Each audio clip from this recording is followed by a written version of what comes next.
In Dunk City Dynasty, the pick and roll is the foundation of every great offense. And today, we're going to break it down. The setup is pretty simple. The main scorer is here, guarded by the opposing team's main defender. The rebounder is here, setting up in the post. The opposing team's rebounder is here, defending the post and securing the rebound.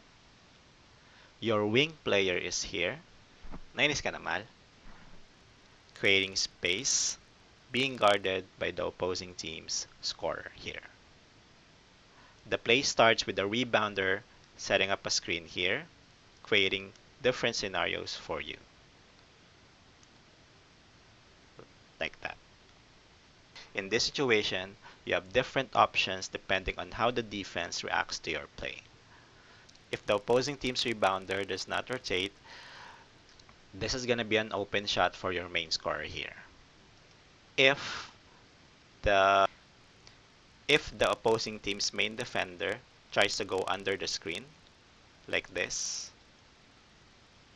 to try and guard you here, you can simply fake driving here and instead set up a shot here. But if you are playing against a competent team, normally what happens is you get smothered like this. Okay? But don't panic, because what we have here now is called a mismatch, right?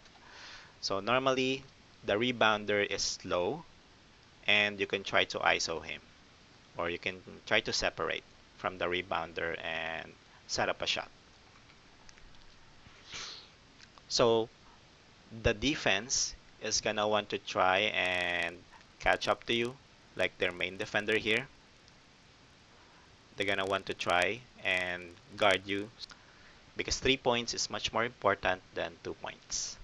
So the main defender is gonna want to try and catch up to you, so as to prevent a three.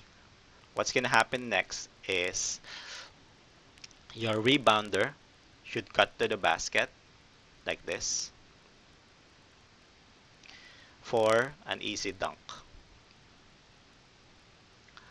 However, there are times that the opposing team's main scorer will try to cut here to try and defend the dunk.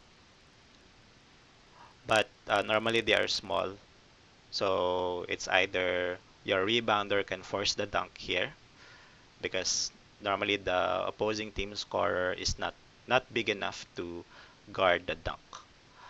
But what you can do is you can, if they try to do that, you can pass the ball. You can pass the ball to your wing, and it's gonna be an open shot. Now, you may ask, what is the opposing team's rebounder is doing here, right? So normally they can't leave you right away. So most of the time, your rebounder will be able to cut to the basket first because they will be, yeah, like that. And the opposing team's rebounder is going to be late to defend the post because they can't, um, this rebounder here will not be able to leave you without the main defender being able to catch up to you first, like that. Now, um, what you're gonna do here is you're gonna pass the ball to your main defender. He can force the dunk here, or he can pass the ball to your wing here to set up a 3 point shot. And now you know the basics of the pick and roll. The more you practice reading the defense, the easier the offense becomes.